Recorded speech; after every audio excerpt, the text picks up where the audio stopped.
então você está usando sua boca como uma arma contra a sua própria restauração.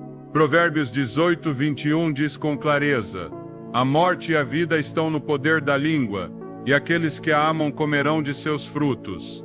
Esse versículo não é uma metáfora poética, é um alerta direto e uma chave poderosa para aqueles que decidem viver no design divino.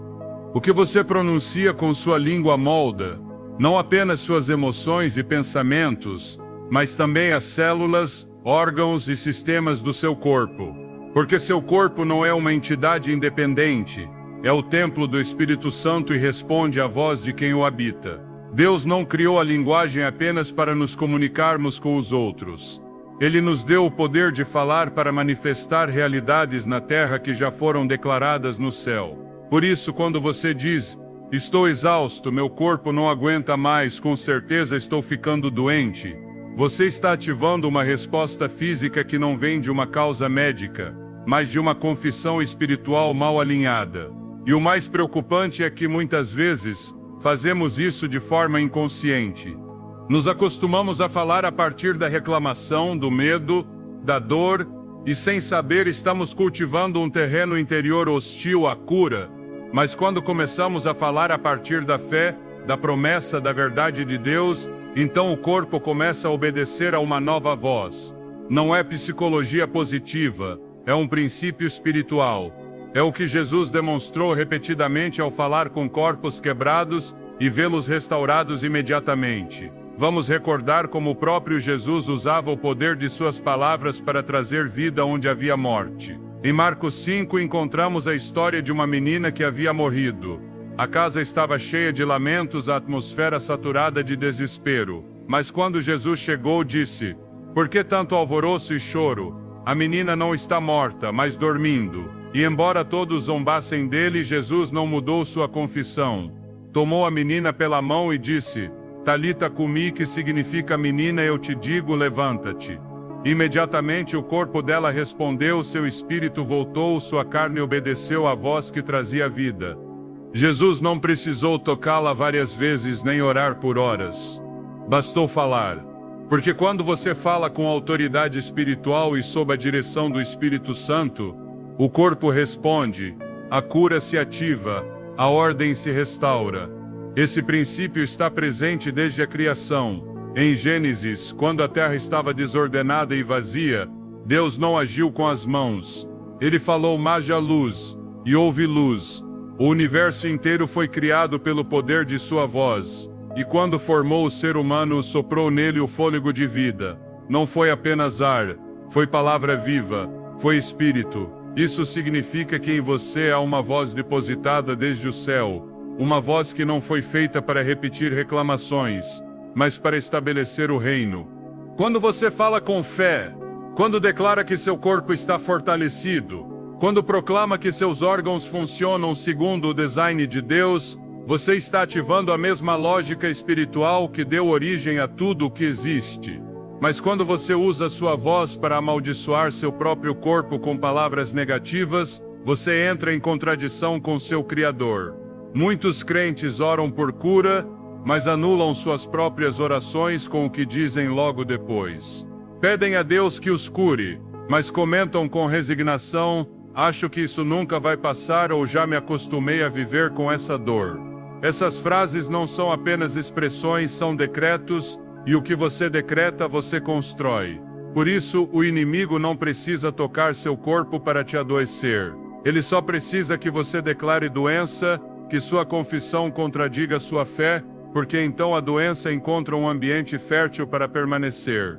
Mas Deus nos deu armas poderosas, e uma delas é a língua. Por isso Tiago a compara com um pequeno leme que dirige um navio gigante ou com uma faísca que incendeia uma grande floresta. Sua língua, embora pequena, tem um poder descomunal. Pode desencadear cura, pode levantar vida, pode mudar diagnósticos, mas também pode afundar sua saúde se não estiver sob a guia do Espírito. Há pessoas que lutam há anos com dores que não têm explicação médica. Fizeram exames, estudos, visitaram especialistas, mas a origem de sua dor não é encontrada. E se essa dor não for física, mas verbal, e se ela tiver origem em anos falando desde a derrota. Há quem tenha crescido ouvindo frases como "você tem uma saúde frágil, vai adoecer como seu avô aos 40 todos adoecem", e aceitou essas palavras como uma profecia inevitável.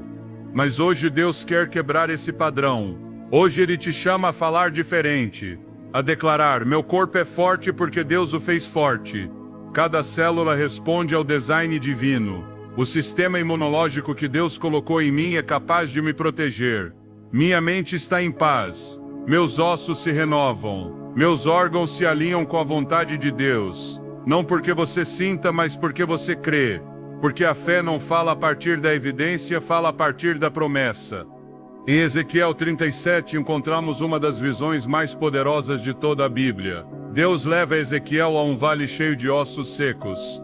Não há vida, não há possibilidade humana de restauração. Mas Deus faz uma pergunta que nos confronta a todos: viverão esses ossos? Ezequiel, sem saber o que responder, diz: Senhor, tu o sabes.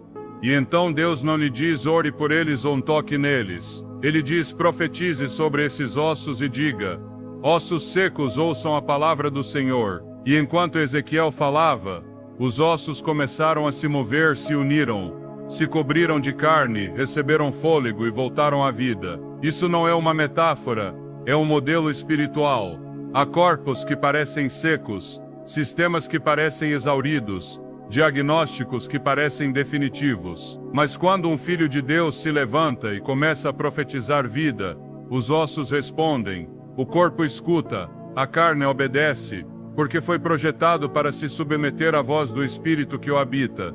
Seu corpo não é seu inimigo, é seu aliado, mas precisa ouvir a verdade com autoridade. Precisa ser dirigido por alguém que saiba quem é em Cristo. Quando você entende que é templo do Espírito Santo, você não amaldiçoa seu corpo por causa da dor, você o instrui com amor. Você diz, você vai responder, você vai se curar, você vai louvar a Deus com força, não será um limite, mas um instrumento para a glória do Senhor. E mesmo que a dor não vá embora imediatamente, algo começa a mudar, porque as palavras criam atmosferas. As declarações de fé são sementes que brotam com poder.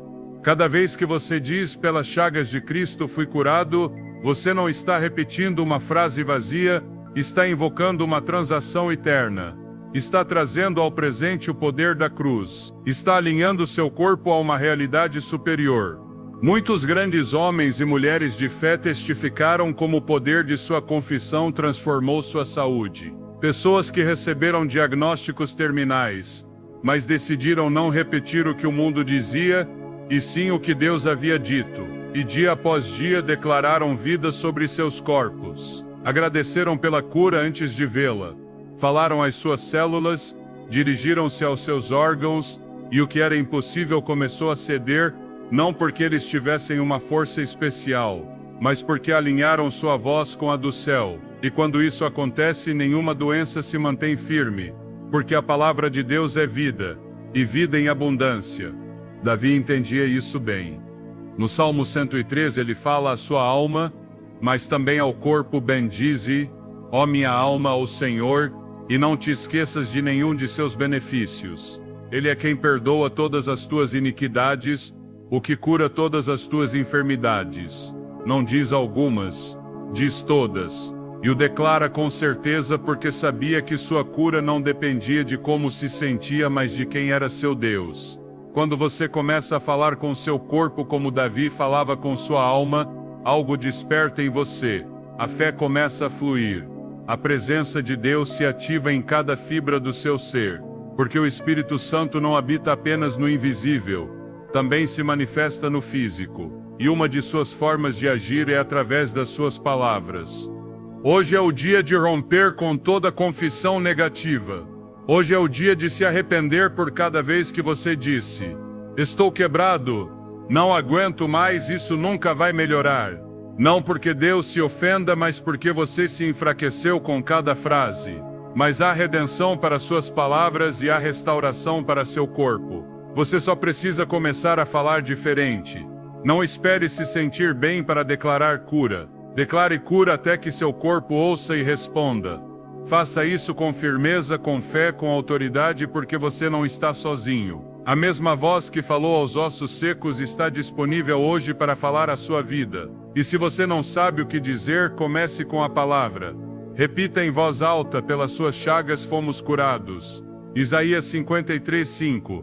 Diga como quem reclama uma herança. Diga como quem lembra um pacto. Diga como quem ordena ao seu corpo que se lembre de quem o criou. Porque seu corpo não foi projetado para viver doente e foi criado para glorificar a Deus. E quando você fala com essa convicção, os céus se abrem e o corpo obedece. Porque não é a sua voz que tem poder, é a palavra de Deus na sua voz que transforma. Sua saúde não começa no hospital, começa na sua boca. E Deus hoje está te lembrando que você não precisa esperar outro diagnóstico para começar a falar diferente. Hoje você pode declarar: meu coração bate com força, meus ossos se fortalecem, minha mente está em paz, minha digestão se regula, meus pulmões respiram com liberdade. Porque não vivo pelo que vejo, mas pelo que creio. E eu creio que Deus me fez completo, são forte para a sua glória. Agora que você sabe, o que você vai dizer ao seu corpo hoje? Porque o que você declarar, ele ouvirá. O corpo não responde ao acaso, não age por si só, não é uma máquina sem direção ou propósito. Foi projetado para obedecer a uma autoridade superior, uma voz que o guie e o alinhe com sua origem, e essa voz não é a do medo, nem do diagnóstico médico, nem do pensamento humano. É a palavra de Deus. Quando o corpo ouve essa voz, algo em seu interior se reordena, porque foi criado sob essa palavra, sustentado por ela e restaurado através dela. Hebreus 1:3 declara que o Filho sustenta todas as coisas com sua palavra poderosa. Isso inclui sua saúde, seus órgãos, seus sistemas internos. Não há célula que não esteja sujeita à autoridade daquele que falou o universo à existência. Por isso, quando suas palavras estão alinhadas com o que Deus disse, o corpo reconhece essa verdade como sua linguagem original e responde. Não se trata de repetir frases positivas com a esperança de que algo aconteça. Se trata de entrar em acordo com o que o Criador já estabeleceu desde a eternidade. Isaías 55:11 afirma: assim será a minha palavra que sai da minha boca, não voltará para mim vazia, mas fará o que eu quero e prosperará naquilo para que a enviei. A palavra não volta sem produzir fruto. Ela tem um design, uma função, um destino. E quando você a toma e a pronuncia com fé, esse mesmo poder se ativa na sua vida física. Seu corpo não é alheio a essa dinâmica.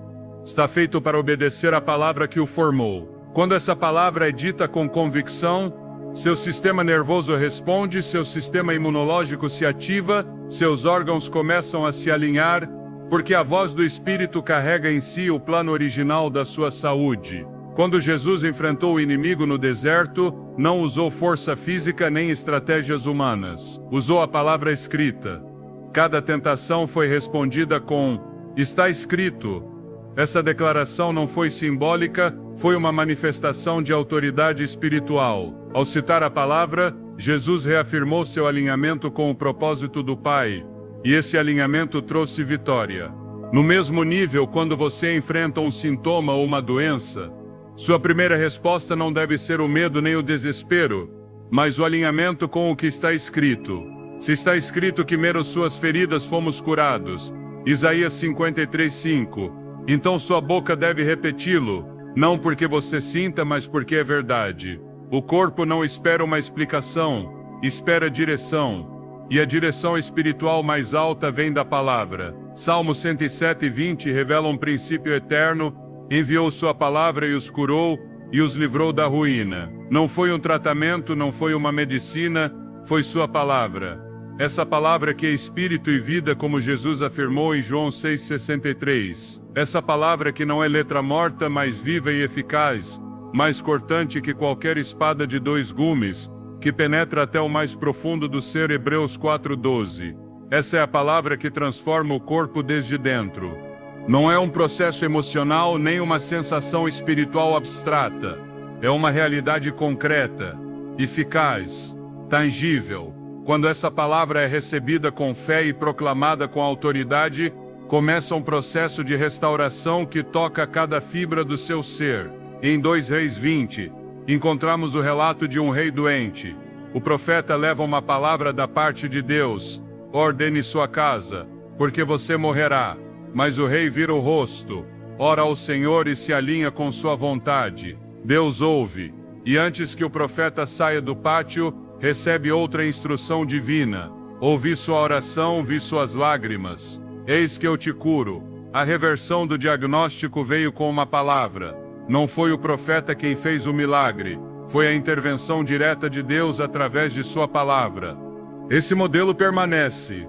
Deus continua enviando sua palavra como resposta, como medicina, como instrução. E quando você a toma e a faz sua, seu corpo começa a obedecer esse novo decreto. A doença não tem a última palavra quando a palavra de Deus foi liberada. Por isso, é essencial entender que a cura não começa na medicina, mas no espírito. A medicina pode tratar sintomas, mas só a palavra toca a raiz. A raiz do quebrantamento humano sempre foi espiritual. Desde o Éden, o pecado abriu a porta para a morte, para o deterioro, para a fragilidade do corpo. Mas também, desde o Éden, Deus começou a declarar promessas de redenção. Cada palavra profética, cada pacto, cada promessa apontava para restaurar o que o pecado havia danificado. Jesus, o Verbo feito carne, é a encarnação dessa palavra restauradora. E hoje essa mesma palavra está disponível, viva e eficaz, esperando ser pronunciada por filhos que entendem sua autoridade. Quando você repete a palavra com convicção, está entrando em acordo com a vontade de Deus. Não está pedindo permissão, está reivindicando um direito espiritual. João 15:7 diz: se vocês permanecerem em mim e as minhas palavras permanecerem em vocês, peçam o que quiserem, e isso lhes será feito. Essa permanência não é passiva, é ativa. Significa viver na palavra, meditá-la, declará-la, alinhar-se com ela. Porque só quando o que sai da sua boca está sincronizado com o que saiu da boca de Deus, então a autoridade do céu se ativa sobre a terra, e seu corpo reconhece essa autoridade. Não reconhece o medo, não reconhece a dúvida, mas reconhece a voz do que o criou. Em Mateus 8, um centurião se aproxima de Jesus pedindo cura para seu servo. Ele diz: apenas diga a palavra e meu servo será curado. Esse homem entendia a autoridade, sabia que as palavras certas, da fonte certa, produziam obediência imediata.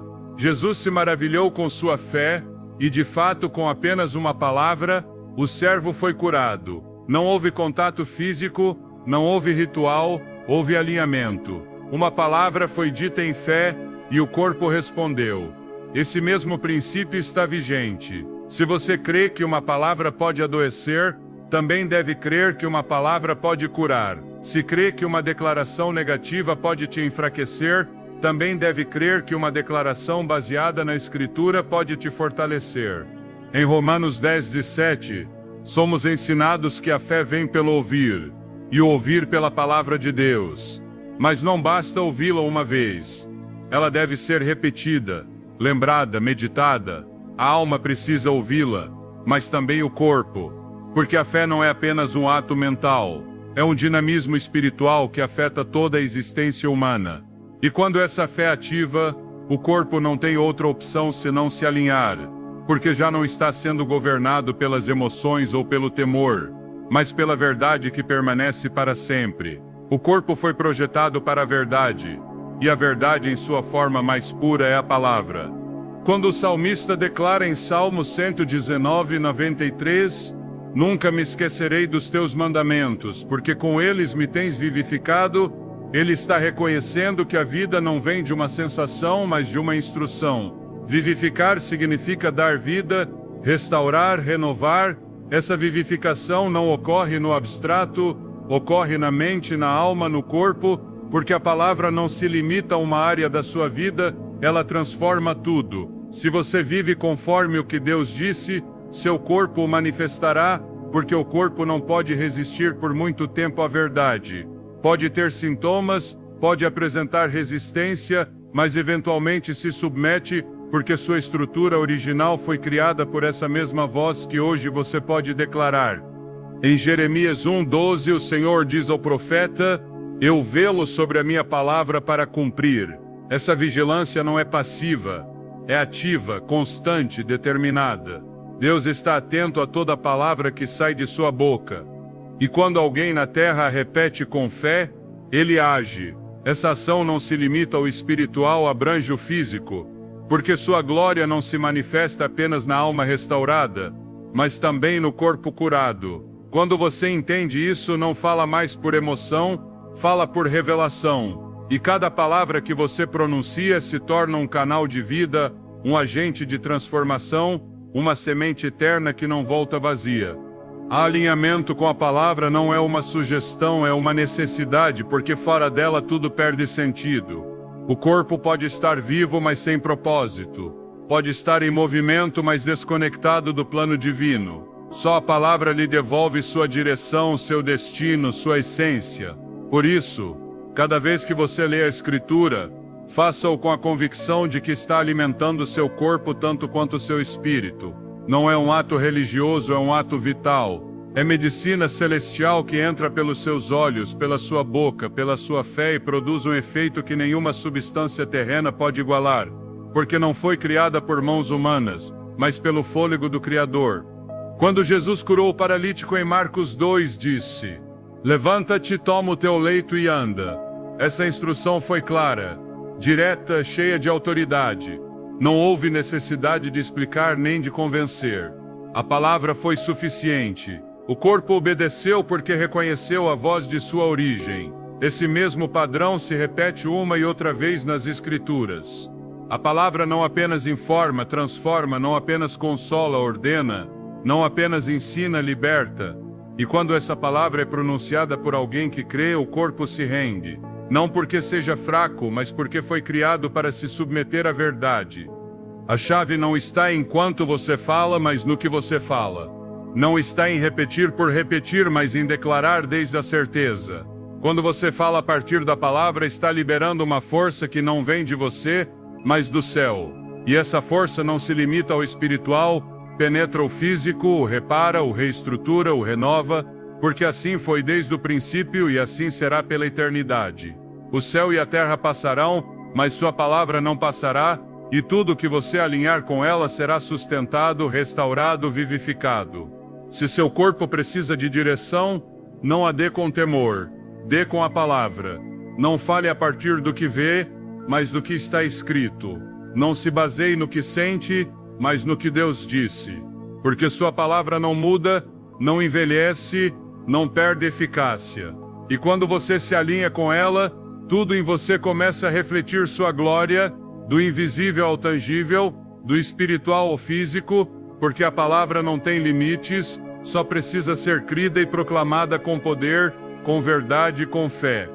A doença nem sempre começa no corpo. Muitas vezes sua raiz está em um lugar mais profundo, a alma. Ali onde se armazenam as feridas não tratadas, os pensamentos persistentes, as emoções contidas e as culpas acumuladas, forma-se um terreno fértil para que a aflição se manifeste no físico. O corpo é sensível aos estados internos, e embora se tente ignorar, tudo o que se experimenta emocional e espiritualmente termina se refletindo nele. As Escrituras nos mostram que a cura não é um assunto meramente externo. Em várias ocasiões, Jesus curou corpos ao mesmo tempo que perdoava pecados ou restaurava a alma. Em Marcos 2, quando apresentaram o paralítico, antes de dizer levanta-te e anda, ele disse: Filho, teus pecados te são perdoados. Não foi uma resposta inesperada, foi uma intervenção na ordem correta. Jesus sabia que naquele caso a paralisia do corpo estava vinculada a uma paralisia interna. Ao longo da história bíblica encontramos uma constante conexão entre a saúde espiritual e a saúde física. O Salmo 32 expressa isso com crueza: enquanto calei envelheceram-se os meus ossos pelo meu gemer todo dia. O salmista reconhece que o silêncio de sua alma, o não confessar seu pecado, estava desgastando seu corpo. Há dores que não têm explicação clínica, mas que são consequência direta de uma alma que carregou demais por tempo demais. Quando se guarda rancor, quando se cultiva a tristeza, Quando se vive sob uma culpa não resolvida, o corpo recebe isso como uma carga que não foi projetado para carregar, porque o corpo não está separado do espírito nem da alma. São uma unidade criada para viver em harmonia sob a direção de Deus. Quando essa harmonia se rompe, quando a alma se desconecta de seu Criador, o corpo o manifesta. A doença pode ser um sinal, não de condenação, mas de advertência, uma alerta que indica que algo no interior está fora de lugar. Assim como uma dor física indica uma lesão, uma aflição persistente pode estar apontando um conflito interno que precisa de atenção espiritual. Jesus deixou isso claro quando disse: "A lâmpada do corpo é o olho. Se, pois, o teu olho for bom, todo o teu corpo será cheio de luz. Mas se for maligno, todo o teu corpo estará em trevas." Mateus 6, 22, 23. A percepção, a forma como se interpreta e vive a realidade espiritual, afeta diretamente o corpo. Se você vive com uma visão contaminada pela amargura, inveja, medo ou incredulidade, o corpo não pode permanecer em plena saúde, porque o que se percebe como normal desde a alma se reproduz como experiência no físico. No livro de Provérbios afirma-se que o coração alegre aformoseia o rosto, mas pela dor do coração o espírito se abate. Provérbios 15, 13. Isso não é uma observação poética, é um princípio de design. A alegria quando brota de uma alma em paz, em beleza e renova, mas a dor interna quando não resolvida vai desgastando lentamente cada área da vida. E esse desgaste, por mais que se tente ocultar, termina afetando a vitalidade do corpo. O mesmo livro acrescenta: "O espírito do homem suportará a sua enfermidade, mas quem suportará o espírito angustiado?" Provérbios 18, 14. A força do espírito pode resistir a dores físicas, mas quando o ânimo cai, quando o interior se quebra, a doença encontra uma porta aberta, porque a alma abatida não pode sustentar um corpo que precisa de direção e esperança. Deus conhece essa relação, por isso sua intervenção sempre aponta para a restauração completa. Em Isaías 61:1, ao falar da missão do Messias, disse: "O Senhor me ungiu para curar os quebrantados de coração." A cura começa por dentro. Jesus foi enviado para restaurar o invisível, o que ninguém vê, mas que sustenta tudo mais. Um coração quebrantado não apenas dói emocionalmente, afeta o ritmo do corpo, altera a paz do sistema nervoso, modifica a química do cérebro. A falta de perdão, por exemplo, não é apenas uma barreira espiritual, é uma fonte de destruição interna. Quem guarda ressentimento encerra em si mesmo um veneno que vai se infiltrando lentamente em seu corpo. A alma foi feita para a comunhão, para a reconciliação, para a paz. Quando se vive em conflito, o corpo entra em alerta permanente. E esse alerta sustentado no tempo esgota, enfraquece e adoece. Jesus ensinou a perdoar não como uma opção, mas como uma necessidade vital. Em Mateus 6, 14 e 15, ele deixou claro: "Se perdoarem aos outros as suas ofensas, também o Pai Celestial os perdoará. Mas se não perdoarem aos outros, também o vosso Pai não perdoará as vossas ofensas." O perdão desbloqueia a restauração espiritual e com ela a física. O corpo não pode ser livre se a alma está atada ao passado. Também não pode receber cura quem se resiste a soltar o que o destrói por dentro. A libertação interior é uma porta para a cura exterior. Por isso, muitos dos milagres de Jesus incluíram primeiro uma palavra de libertação, de reconciliação, de limpeza, porque o corpo só pode responder plenamente quando a alma foi restaurada. A ansiedade e a preocupação constante também têm um peso destrutivo. Filipenses 4, 6, 7 instrui: "Não andeis ansiosos por coisa alguma, mas em tudo pela oração e súplica, com ações de graças sejam as vossas petições conhecidas diante de Deus. E a paz de Deus guardará os vossos corações e os vossos pensamentos." O afã contínuo desgasta, altera funções vitais e interrompe processos que deveriam fluir em ordem. A paz não é um luxo, é uma necessidade biológica e espiritual. Quando a alma repousa em Deus, o corpo manifesta com estabilidade, com equilíbrio, com fortaleza. Mas quando a alma se inquieta, o corpo começa a se desorganizar, as defesas caem, os ritmos mudam, o sistema inteiro se vê comprometido. Por isso Deus não promete apenas cura, promete paz. Em Isaías 26:3 garante-se: tu conservarás em paz aquele cuja mente está firme em ti, porque em ti confia. A restauração da alma é uma prioridade para Deus. No Salmo 23, Davi declara: ele restaura a minha alma, guia-me pelas veredas da justiça por amor do seu nome. O bom pastor sabe que antes de guiar deve consolar, antes de enviar deve restaurar. Só uma alma fortalecida pode sustentar um corpo em plenitude. Esse princípio deve levar a examinar não apenas o estado físico, mas também o estado interior.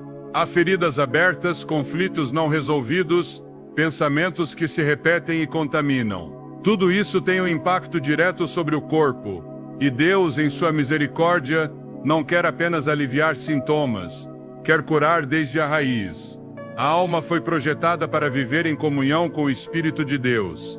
Quando essa conexão se enfraquece, todo ser o percebe. Por isso Jesus não ofereceu apenas perdão, ofereceu uma nova vida, uma vida abundante. João 10:10 expressa sem ambiguidades: eu vim para que tenham vida e a tenham em abundância.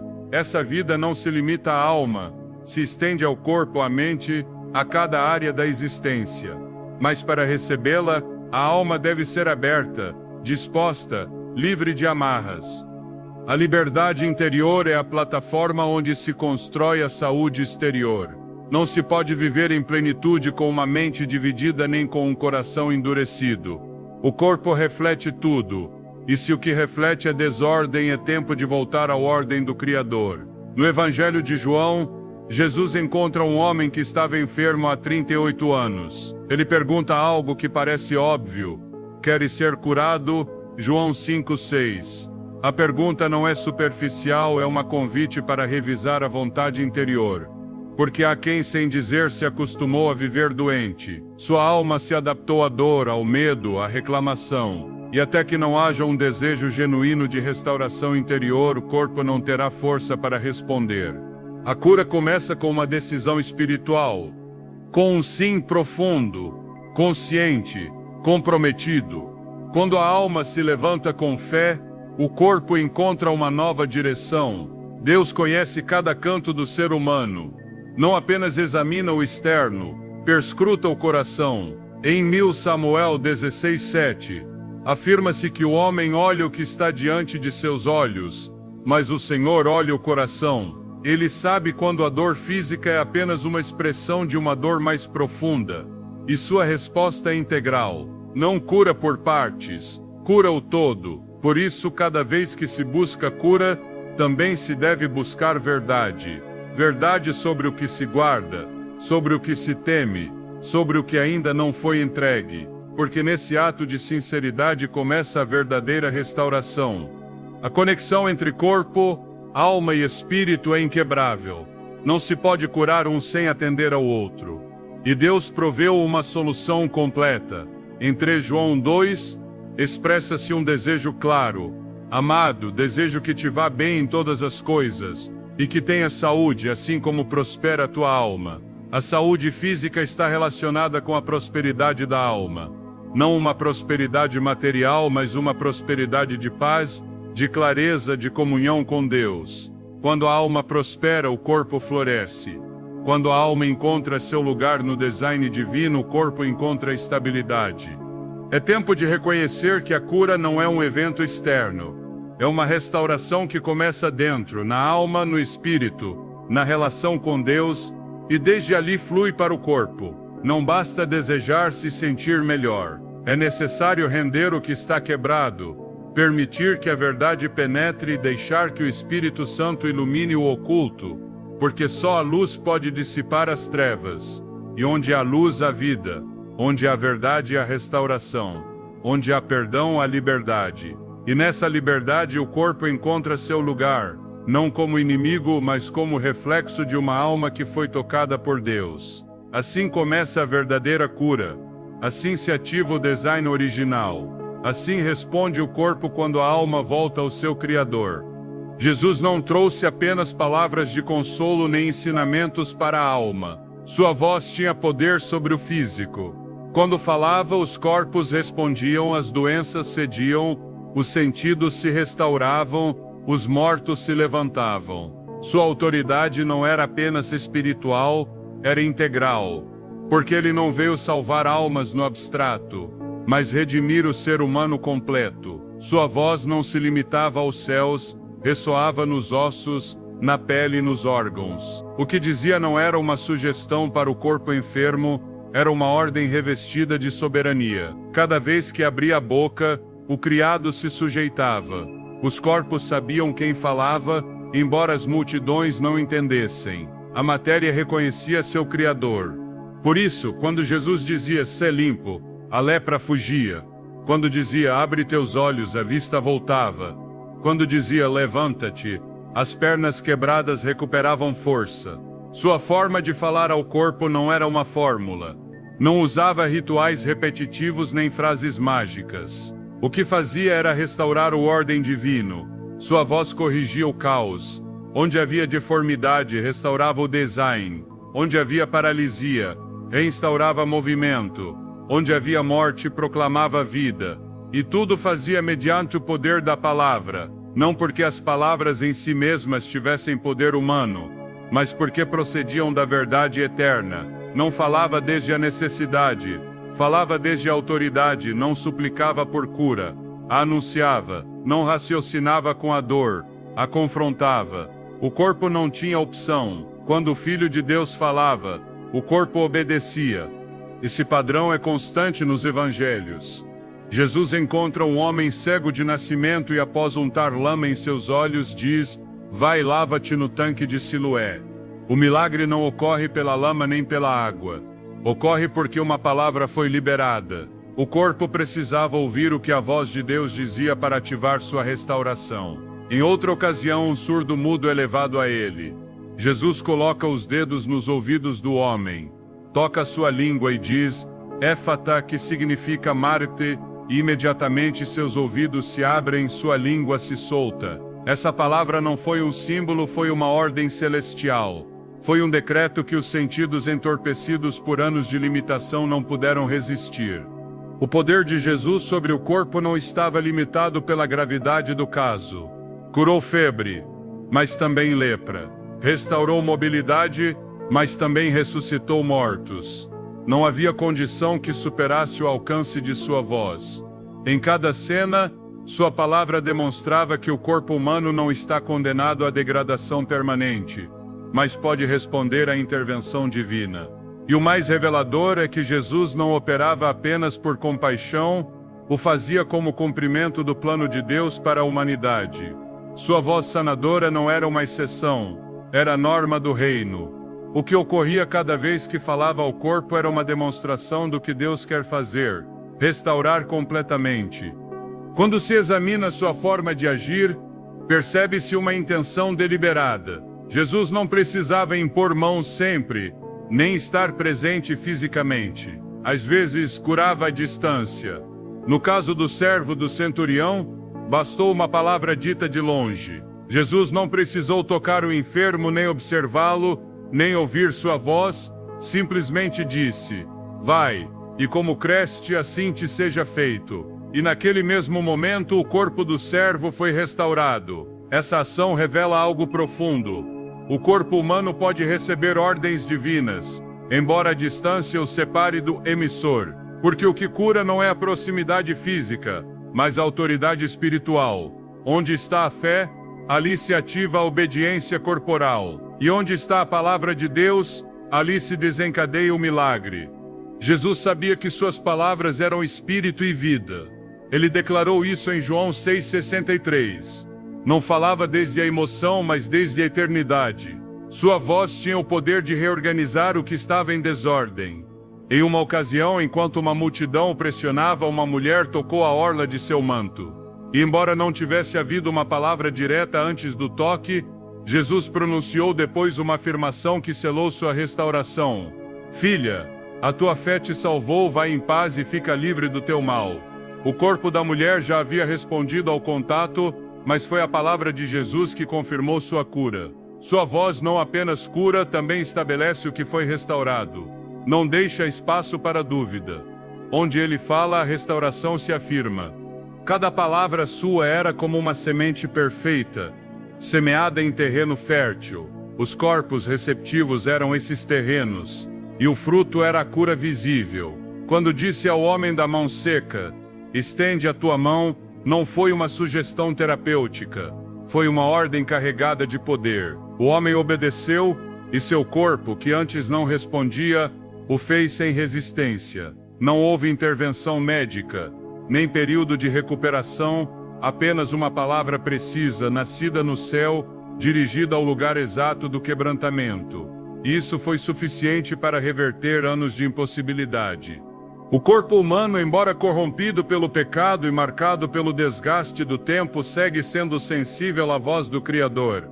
Jesus veio para lembrá-lo. Cada milagre físico que realizou é um sinal claro de que o corpo ainda pode ser restaurado quando ouve a palavra correta. Não é o volume nem a repetição que ativa a mudança. É a procedência. Quando a palavra vem de Deus, o corpo obedece.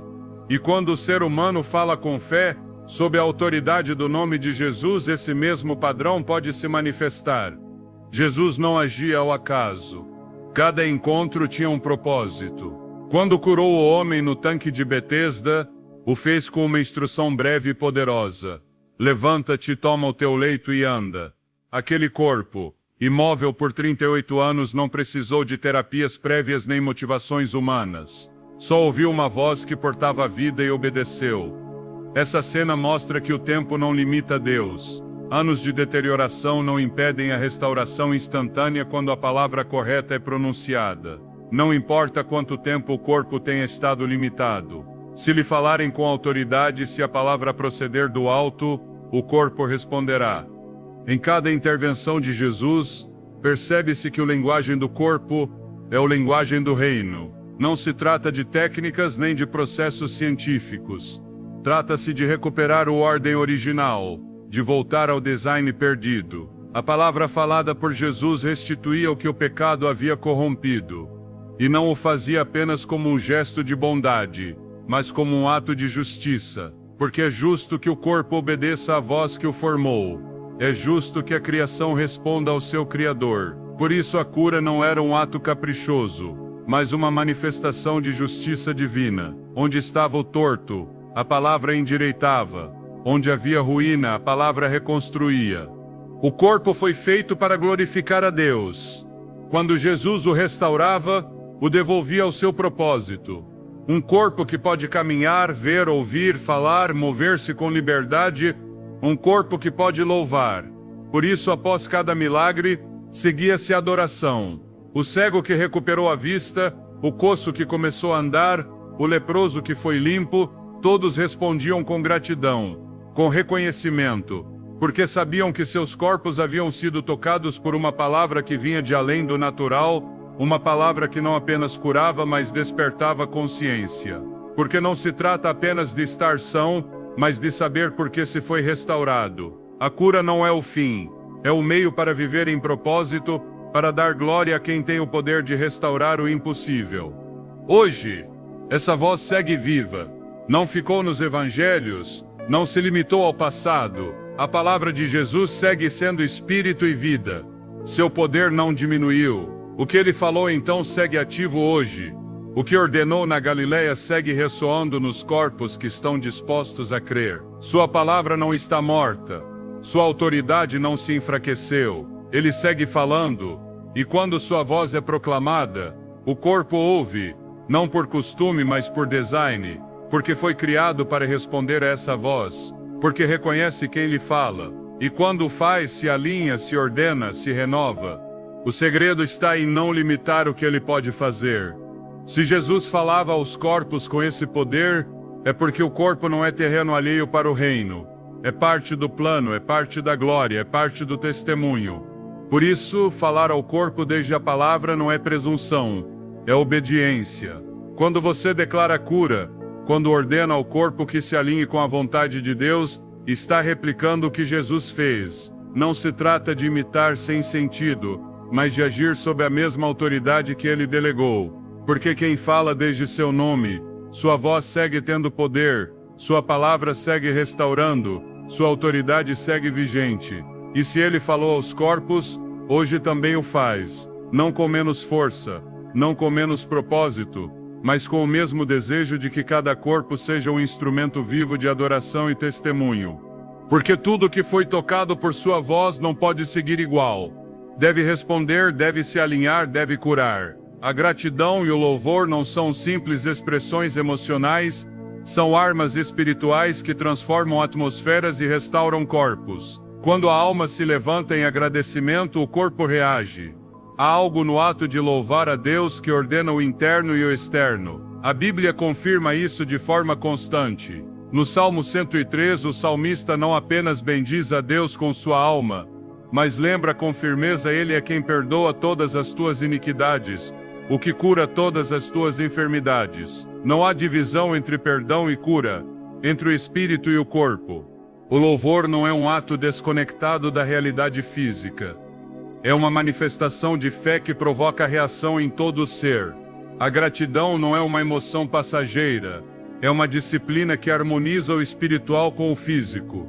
Em Abacuque 3, o profeta declara que ainda que a figueira não floresça e faltem vacas nos currais, ele se alegrará no Senhor. Não o faz por emoção, mas por decisão. E o resultado é uma promessa concreta. E a paz de Deus guardará os vossos corações e os vossos pensamentos em Cristo Jesus. Filipenses 4:7. Essa paz não é abstrata, é tangível. Guarda, protege e estabiliza. E quando a mente está em paz, o corpo o manifesta. Porque a ansiedade adoece, mas a gratidão cura. O afã esgota, mas o louvor fortalece. Não é apenas uma postura espiritual, é também uma medicina interior que atua em níveis profundos. O corpo humano foi criado para adorar. Seus movimentos, sua voz, sua respiração, cada função foi projetada para responder à presença de Deus. Quando essa resposta se ativa, o corpo entra em sintonia com seu propósito, e nessa sintonia encontra saúde, porque o que está alinhado não se corrompe, o que louva não se oxida. O louvor conserva, preserva, vivifica, não porque ignore a dor, mas porque a submete a uma verdade maior. Assim como os muros de Jericó caíram ante o som das trombetas, muitas vezes as barreiras internas cedem diante de um louvor sincero, não por emoção, mas por autoridade espiritual. Onde há gratidão constante, o corpo encontra descanso. Onde há louvor contínuo, a doença não pode permanecer. Porque onde Deus habita, a restauração é inevitável. A transformação do corpo não começa com uma ação física, mas com uma decisão espiritual. Quando o espírito se alinha com a vontade de Deus e a boca declara o que o céu estabeleceu, o corpo não pode permanecer igual. Cada célula, cada órgão, cada sistema começa a responder ao mandato que vem do alto. Não porque exista um poder humano nas palavras, mas porque há poder em repetir o que Deus disse. O corpo foi projetado para obedecer à voz do Criador. E essa voz agora está na sua boca quando você confessa sua palavra com fé. Em Romanos 10:10, afirma-se que com o coração se crê para a justiça, mas com a boca se confessa para a salvação. Esse princípio não se limita ao âmbito eterno. Também se aplica à restauração do corpo. A confissão não é uma repetição vazia. É uma afirmação de verdade. Não se trata de convencer o corpo, mas de lembrá-lo de seu design original. A palavra tem o poder de restaurar o que o pecado, o tempo ou a dor desordenaram. Quando você fala a partir da Escritura, está soltando sobre si mesmo uma autoridade superior a qualquer diagnóstico. Uma realidade que está acima dos sintomas. A cura não é uma ideia abstrata. É uma promessa com sustento eterno. Isaías 53:5 declara que pelas suas chagas fomos curados. Não diz que seremos, diz que fomos. A obra está feita. Cristo não apenas levou o pecado, também carregou nossas enfermidades. Essa verdade deve ser dita, proclamada, repetida com convicção. Cada vez que você a declara, o corpo ouve. Cada vez que você fala, a vida está invocando o que já foi conquistado.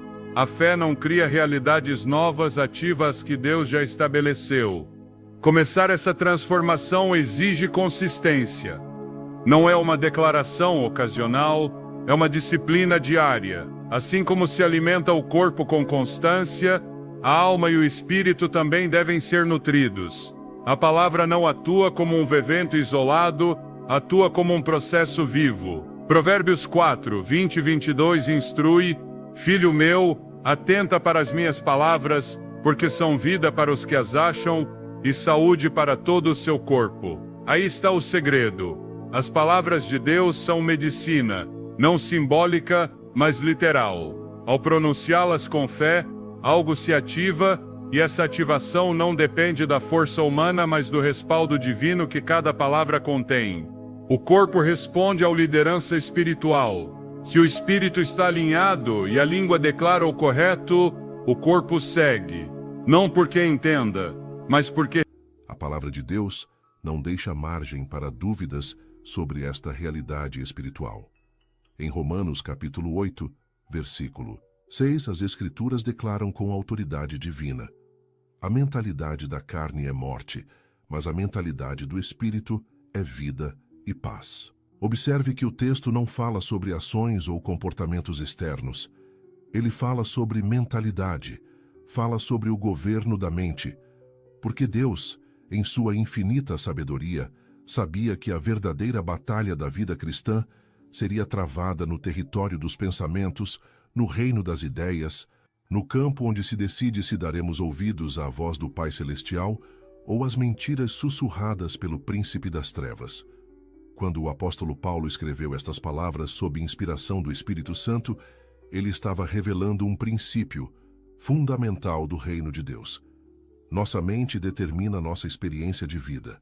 Se nossa mente está governada pela carne, pelos impulsos carnais, pelos medos terrenos, pelas ansiedades humanas, pelas dúvidas diabólicas, então nossa experiência será de morte espiritual.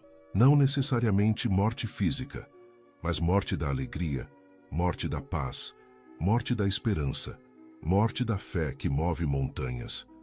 Mas se nossa mente está sob o governo do Espírito Santo, se nossos pensamentos estão alinhados com a verdade divina, se nossas reflexões são moldadas pela palavra que não volta vazia, então experimentamos vida e paz, mesmo em meio às tempestades mais furiosas que este mundo pode lançar contra nós.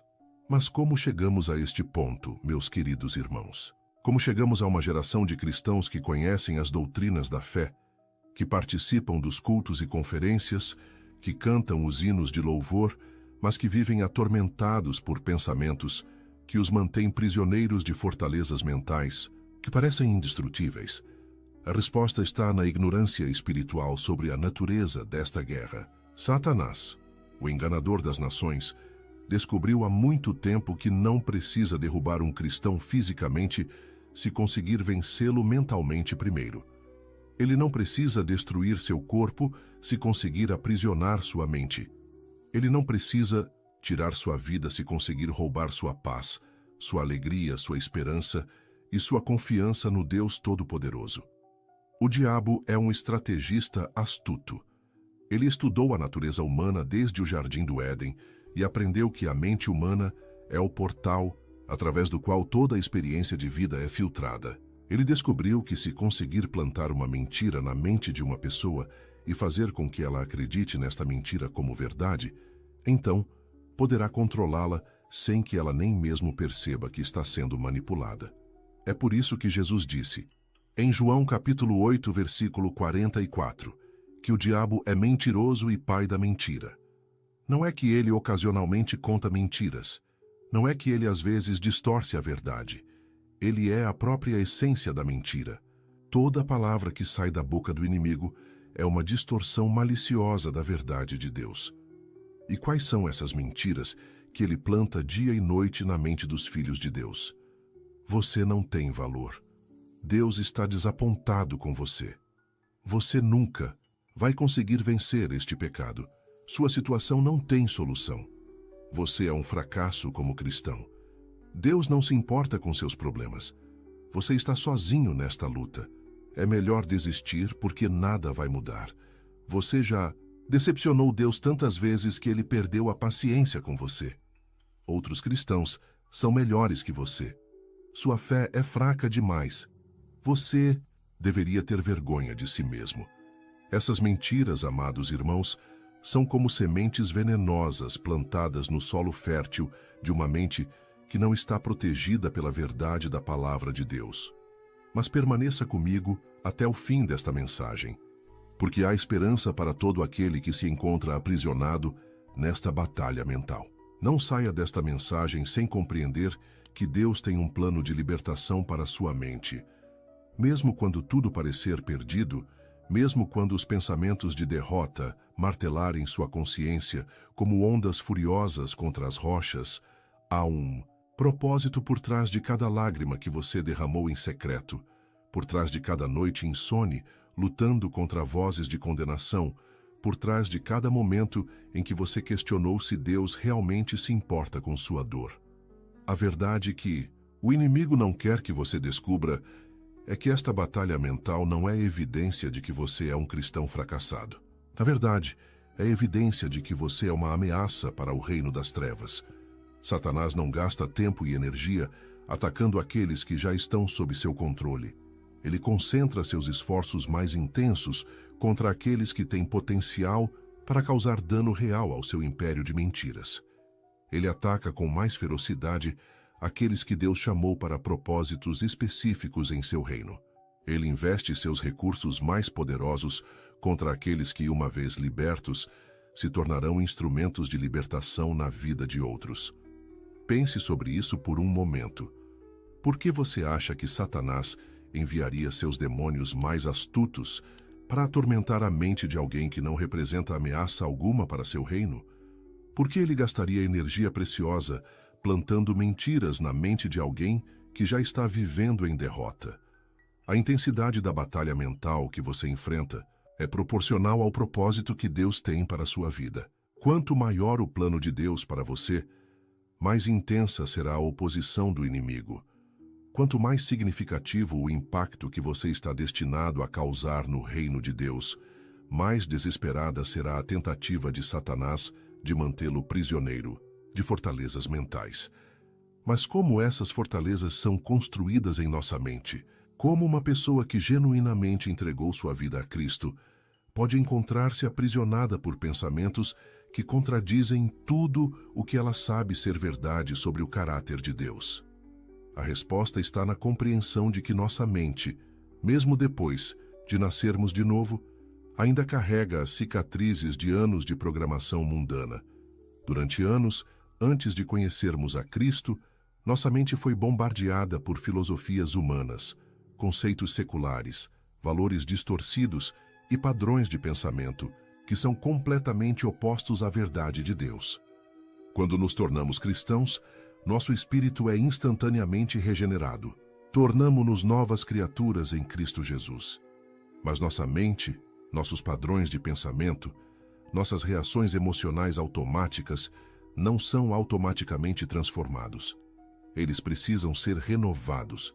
É por isso que Paulo escreve em Romanos, capítulo 12, versículo 2: E não vos conformeis com este mundo, mas transformai-vos pela renovação do vosso entendimento, para que experimenteis qual seja a boa, agradável e perfeita vontade de Deus.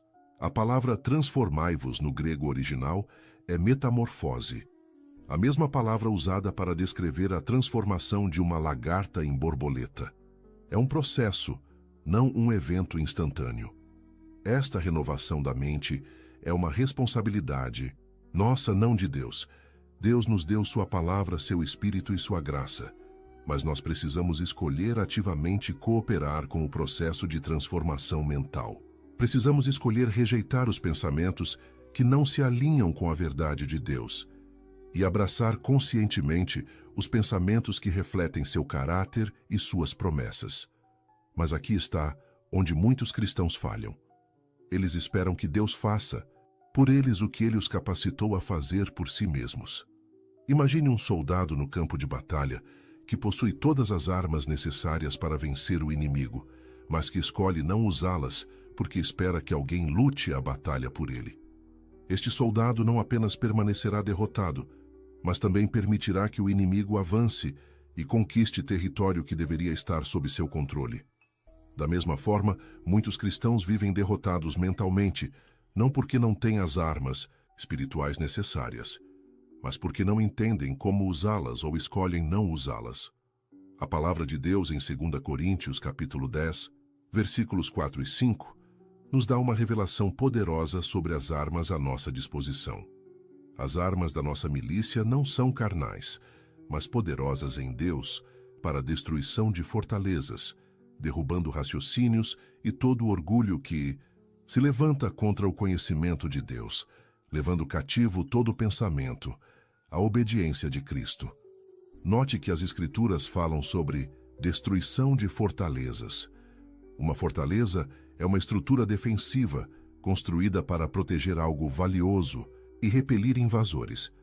No contexto espiritual, fortalezas mentais são sistemas de pensamento que foram construídos em nossa mente para proteger mentiras e repelir a verdade de Deus. Essas fortalezas podem ter sido construídas através de experiências traumáticas, palavras destrutivas faladas por pessoas significativas em nossa vida, fracassos repetidos, rejeições dolorosas, ou simplesmente pela exposição constante a filosofias mundanas que negam a verdade de Deus. Com o tempo, essas experiências e influências criam padrões de pensamento que se tornam automáticos. A pessoa nem mesmo questiona esses pensamentos porque eles se tornaram parte de sua identidade mental. Por exemplo, uma pessoa que cresceu ouvindo constantemente que era burra ou incompetente pode desenvolver uma fortaleza mental de inferioridade. Mesmo depois de se tornar cristã, mesmo sabendo que é mais que vencedora em Cristo Jesus, ela automaticamente pensa, não sou capaz quando se depara com desafios. Esta não é uma questão de fé, mas de programação mental que precisa ser ativamente substituída pela verdade de Deus.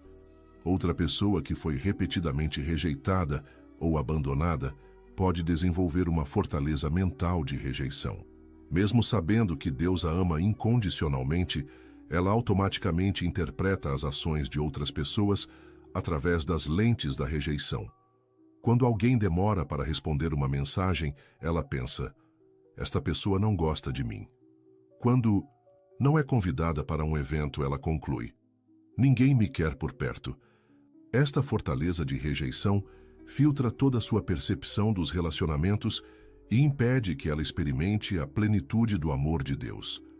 Mas aqui está a boa notícia que ecoa desde o trono da graça até seu coração neste momento. Essas fortalezas não são permanentes. Elas não definem quem você é em Cristo. Elas não têm autoridade legal sobre sua vida, porque Jesus já pagou o preço completo por sua liberdade total.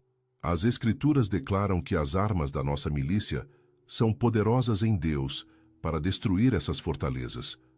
A palavra poderosas, no grego original, é dinatos, da qual derivamos a palavra dinamite. Nossas armas espirituais têm poder explosivo para demolir as estruturas mentais mais fortificadas que o inimigo construiu em nossa mente. Mas que armas são essas? A primeira e mais poderosa arma é a palavra de Deus. Hebreus capítulo 4, versículo 12 declara, porque a palavra de Deus é viva e eficaz, e mais penetrante do que espada alguma de 2 gumes, e penetra até a divisão da alma e do espírito, e das juntas e medulas, e é apta para discernir os pensamentos e intenções do coração. A palavra de Deus não é apenas informação sobre Deus, ela é a própria expressão da vida de Deus. Quando você medita na palavra, quando você declara as promessas de Deus sobre sua vida, quando você substitui as mentiras do inimigo com a verdade das Escrituras, você está liberando o poder divino contra as fortalezas mentais. A segunda arma é a oração.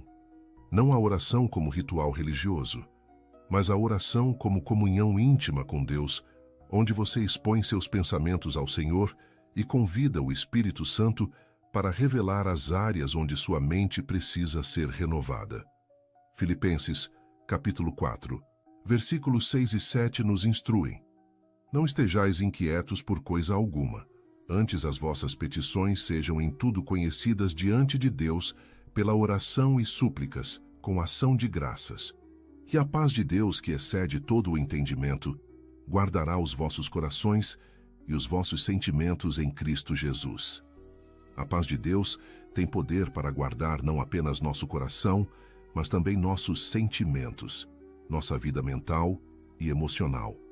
A terceira arma é o louvor. Quando você escolhe louvar a Deus em meio aos pensamentos de derrota, você está declarando que a verdade de Deus é maior que seus sentimentos. Você está exercendo fé ativa que quebra o poder das fortalezas mentais.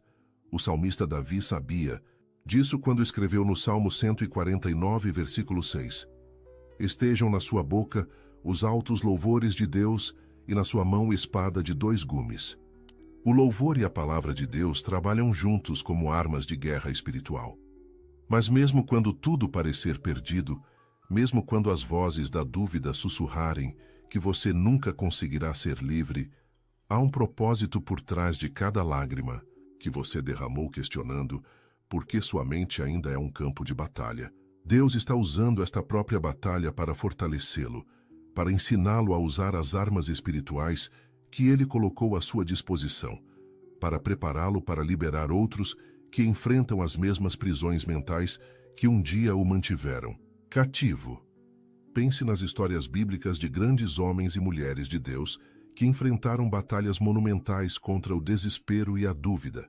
Considerem Jó, que no meio da perda de tudo o que amava, foi bombardeado por pensamentos de que Deus o havia abandonado. Seus próprios amigos se tornaram porta-vozes do acusador, plantando sementes de condenação em sua mente já ferida. Mas Jó escolheu declarar no capítulo 19, versículo 25: Porque eu sei que o meu Redentor vive e que por fim se levantará sobre a terra.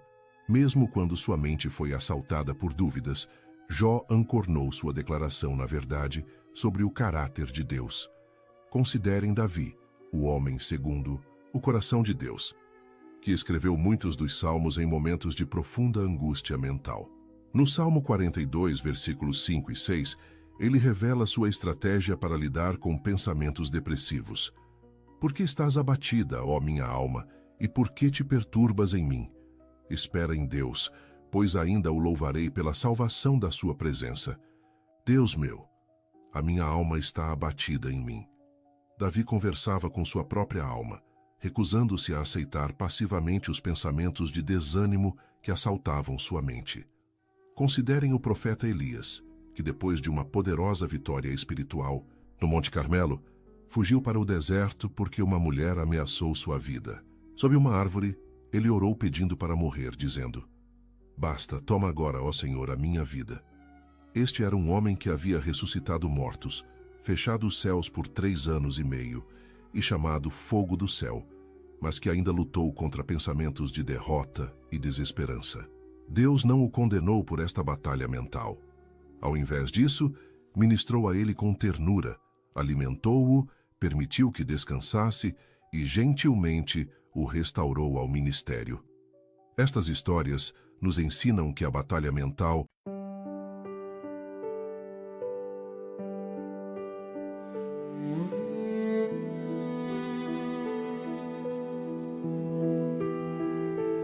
under a sky where the quiet stars bow, I breathed a dream you placed in me somehow. Your voice was soft like a drifting flame, calling my heart by its secret name, and every echo held your light, a promise floating through the night. I'm holding on, I'm holding tight to everything you left behind.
the words we made, carrying them through the night we prayed. Your touch remains like a gentle mark, a lantern warm in the deepest dark. And when the night begins to fade, your vow outshines the light of day. It pulls me close, it guides my way.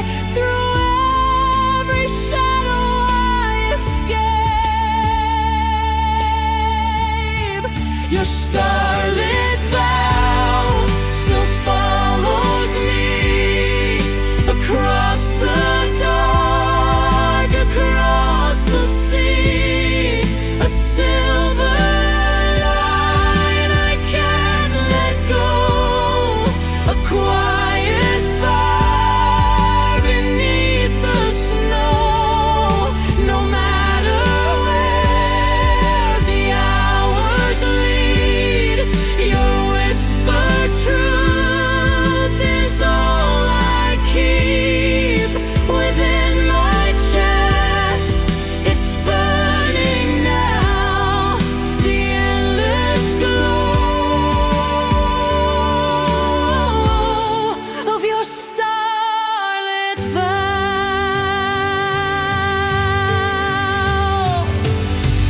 If ever I lose sight of who I am, I'll chase the stars back to where we began. Your vow awakens every silent part, a million lights inside my heart. Your starlit vow